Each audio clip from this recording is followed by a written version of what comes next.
The Festival by H.P. Lovecraft.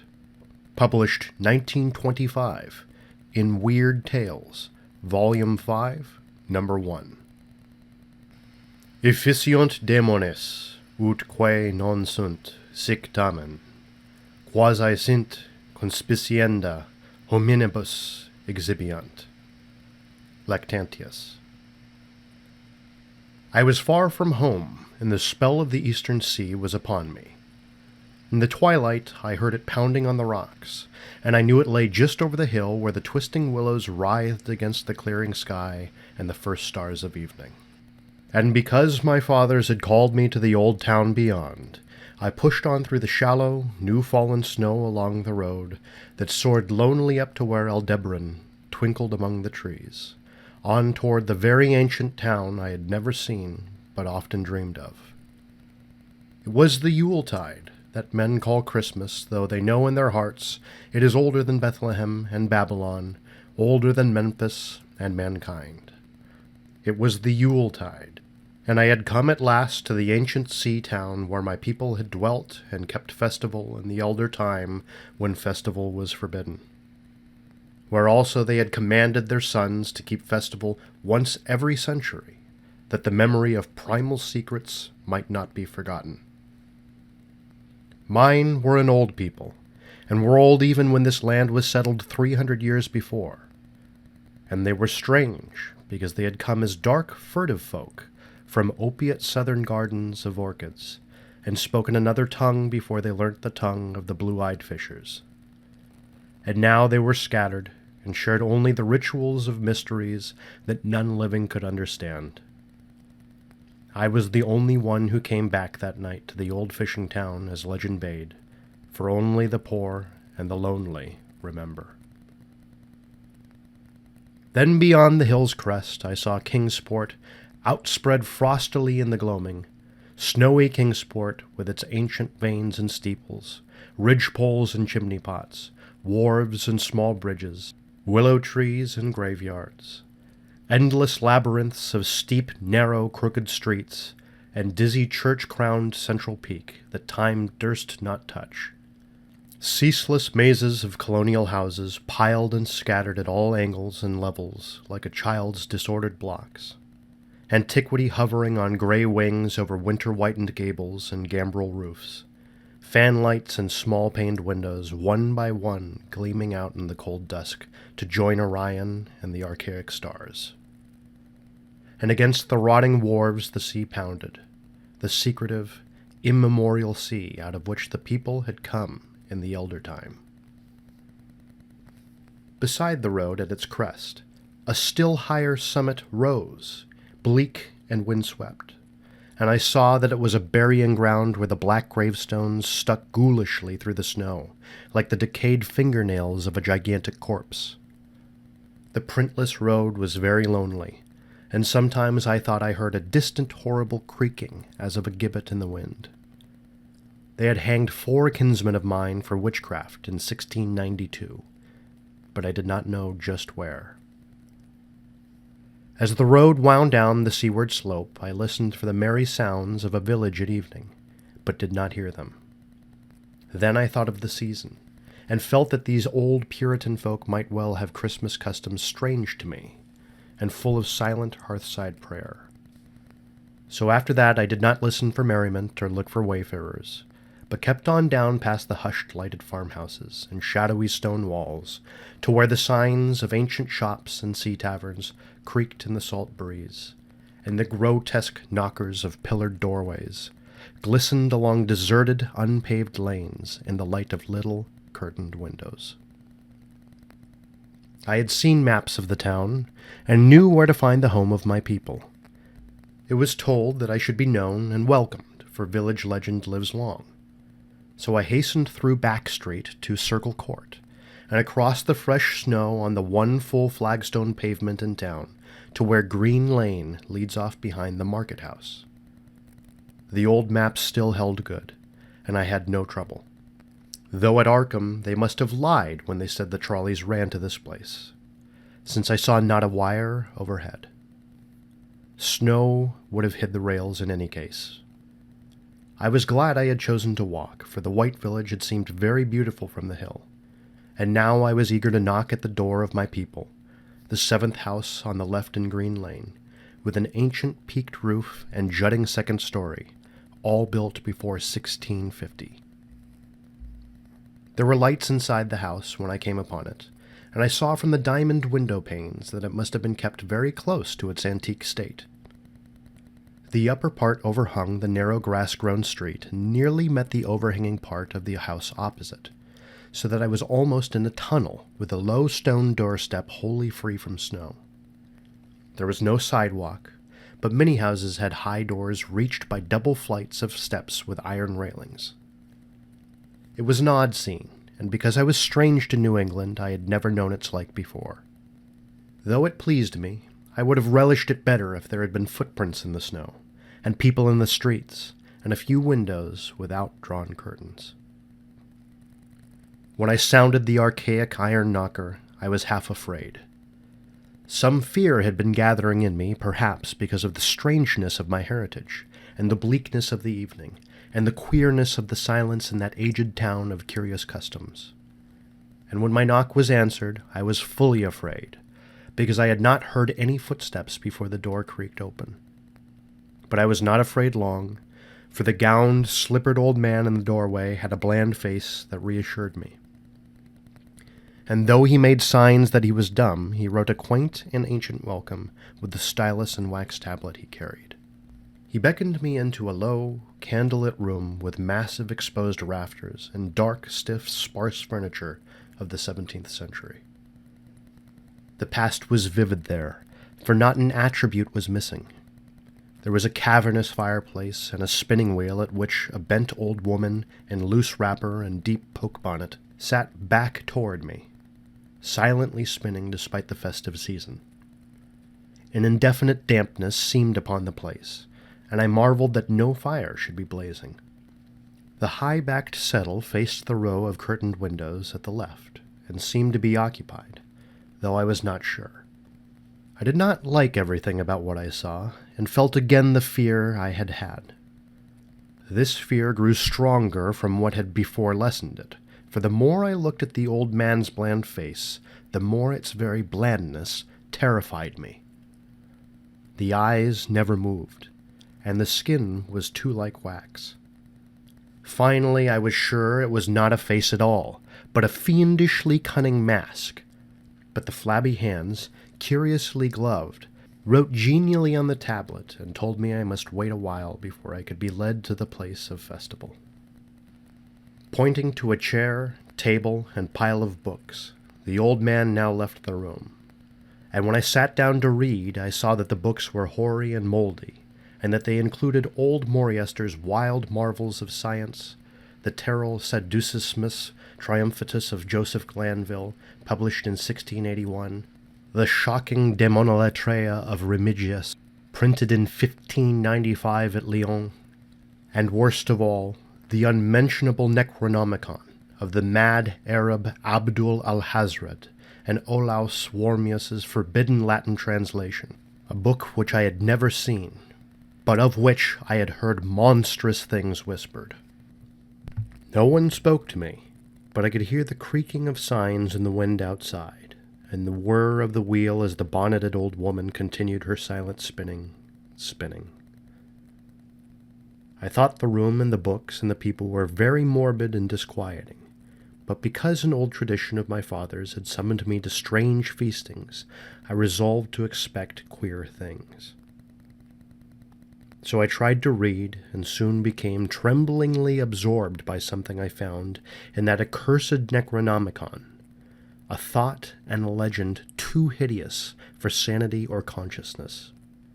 But I disliked it when I fancied I heard the closing of one of the windows that the settle faced, as if it had been stealthily opened. It had seemed to follow a whirring that was not of the old woman's spinning wheel.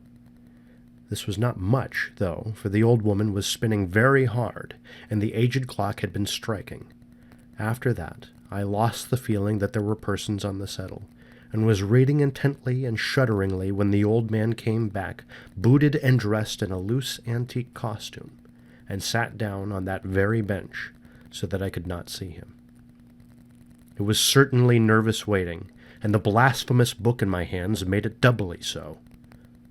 When 11 struck, however, the old man stood up, glided to a massive carved chest in a corner, and got 2 hooded cloaks, one of which he donned, and the other of which he draped around the old woman, who was ceasing her monotonous spinning. Then they both started for the outer door, the woman lamely creeping, and the old man, after picking up the very book I had been reading, beckoning me as he drew his hood over that unmoving face or mask. We went out into the moonless and tortuous network of that incredibly ancient town, went out as the lights in the curtained windows disappeared one by one, and the dog star leered at the throng of cowled, cloaked figures that poured silently from every doorway and formed monstrous processions up this street and that, past the creaking signs and antediluvian gables, the thatched roofs and diamond-paned windows, threading precipitous lanes where decaying houses overlapped and crumbled together, gliding across open courts and churchyards where the bobbling lanthorns made eldritch drunken constellations. Amid these hushed throngs I followed my voiceless guides, jostled by elbows that seemed preternaturally soft, and pressed by chests and stomachs that seemed abnormally pulpy, but seeing never a face and hearing never a word. Up, up, up the eerie columns slithered, and I saw that all the travelers were converging as they flowed near a focus of crazy alleys at the top of a high hill in the center of the town, where perched a great white church. I had seen it from the road's crest when I looked at Kingsport in the new dusk, and it had made me shiver because Aldebaran had seemed to balance itself a moment on the ghostly spire. There was an open space around the church, partly a churchyard with spectral shafts, and partly a half-paved square swept nearly bare of snow by the wind, and lined with unwholesomely archaic houses having peaked roofs and overhanging gables. Death fires danced over the tombs, revealing gruesome vistas, though queerly failing to cast any shadows. Past the churchyard, where there were no houses, I could see over the hill's summit and watch the glimmer of stars on the harbor, though the town was invisible in the dark. Only once in a while, a lanthorn bobbed horribly through serpentine alleys on its way to overtake the throng that was now slipping speechlessly into the church. I waited till the crowd had oozed into the black doorway, until all the stragglers had followed. The old man was pulling at my sleeve, but I was determined to be the last. Then I finally went, the sinister man and the old spinning woman before me. Crossing the threshold into that swarming temple of unknown darkness, I turned once to look at the outside world, as the churchyard phosphorescence cast a sickly glow at the hilltop pavement. And as I did so, I shuddered. For though the wind had not left much snow, a few patches did remain on the path near the door, and in that fleeting backward look it seemed to my troubled eyes that they bore no mark of passing feet, not even mine. The church was scarce lighted by all the lanterns that entered it, for most of the throng had already vanished. They had streamed up the aisle between the high white pews to the trapdoor of the vaults which yawned loathsomely open just before the pulpit, and were now squirming noiselessly in. I followed dumbly down the foot-worn steps and into the dank, suffocating crypt. The tale of that sinuous line of night marchers seemed very horrible, and as I saw them wriggling into a venerable tomb, they seemed more horrible still. Then I noticed that the tomb's floor had an aperture down which the throng was sliding, and in a moment we were all descending an ominous staircase of rough-hewn stone. A narrow, spiral staircase, damp and peculiarly odorous, that wound endlessly down into the bowels of the hill, past monotonous walls of dripping stone blocks and crumbling mortar. It was a silent, shocking descent, and I observed after a horrible interval that the walls and steps were changing in nature, as if chiseled out of the solid rock. What mainly troubled me was that the myriad footfalls made no sound and set up no echoes.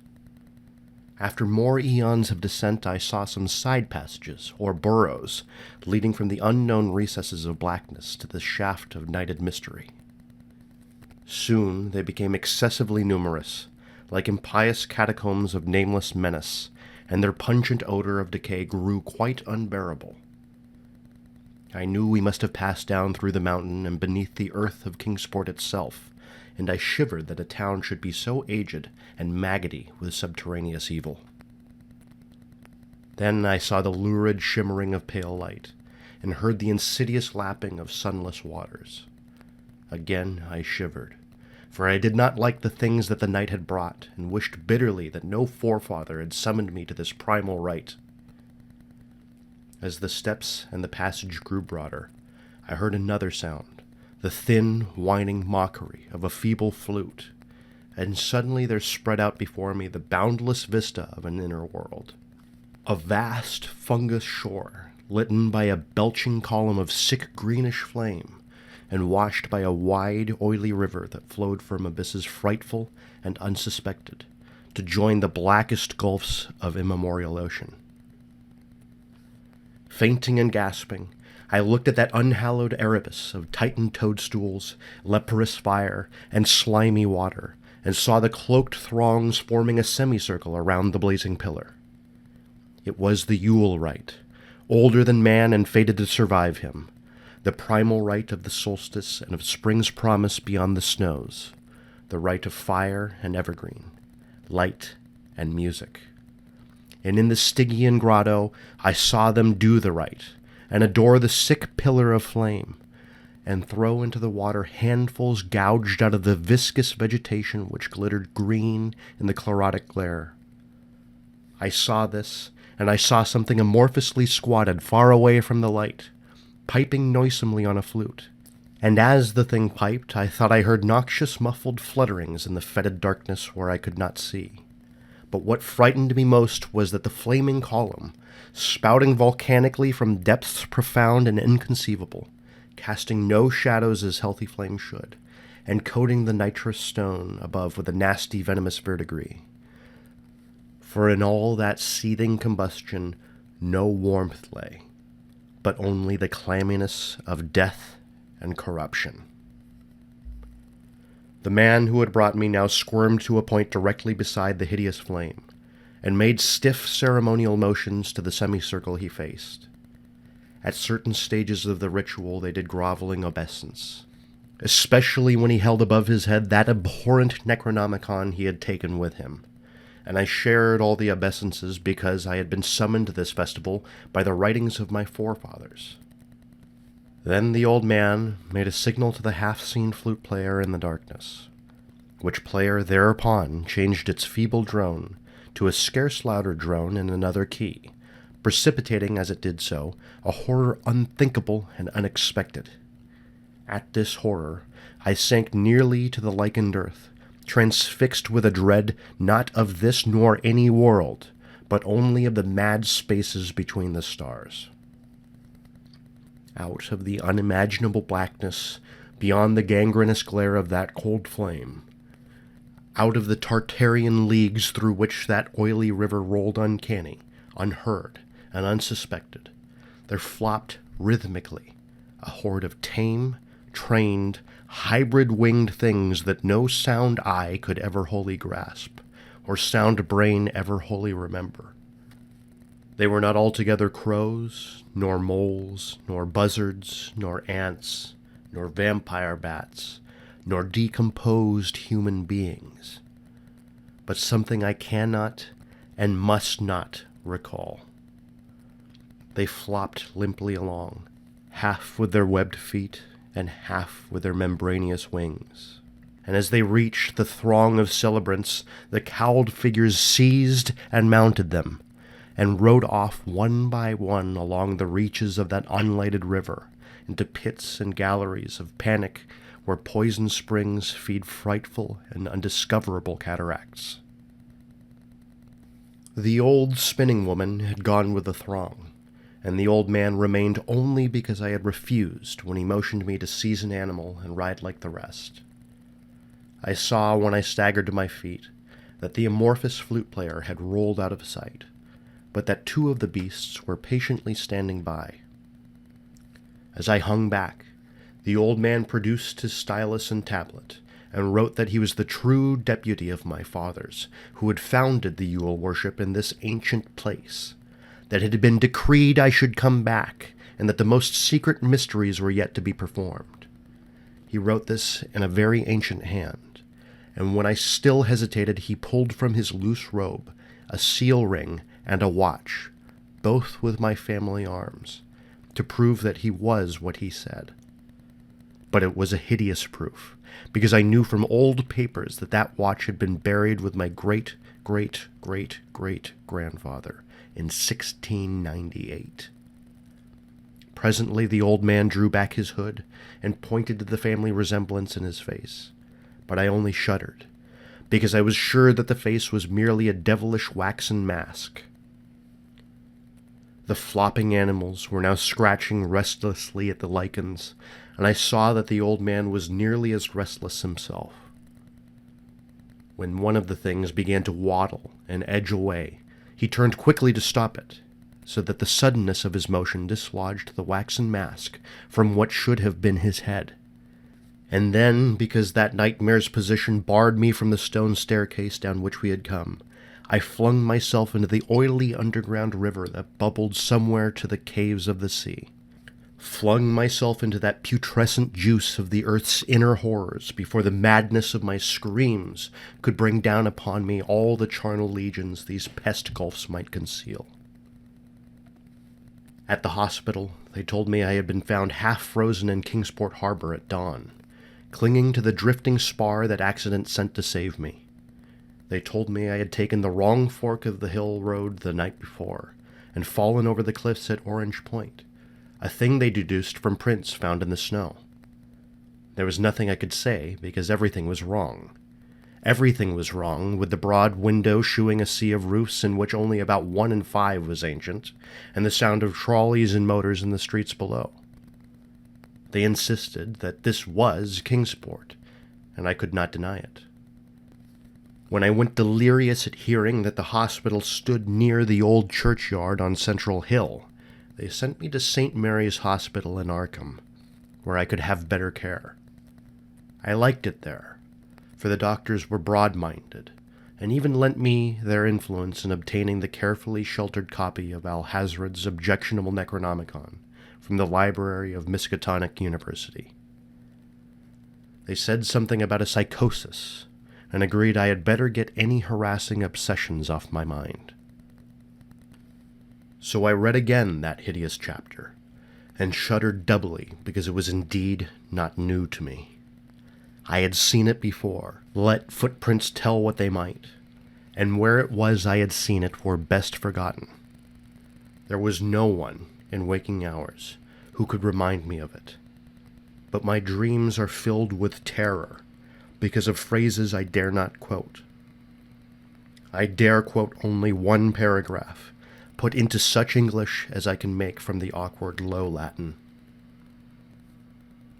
"The nethermost caverns," wrote the mad Arab, "are not for the fathoming of eyes that see, for their marvels are strange and terrific. Cursed the ground where dead thoughts live new and oddly bodied, and evil the mind that is held by no head. Wisely did Ibn Shakabau say, that happy is the tomb where no wizard hath lain, and happy the town at night whose wizards are all ashes. For it is of old rumour that the soul of the devil-bot hastes not from his charnel clay, but fats and instructs the very worm that gnaws, till out of corruption horrid life springs, and the dull scavengers of earth wax crafty to vex it and swell monstrous to plague it. Great holes secretly are digged where earth's pores ought to suffice, and things have learnt to walk that ought to crawl."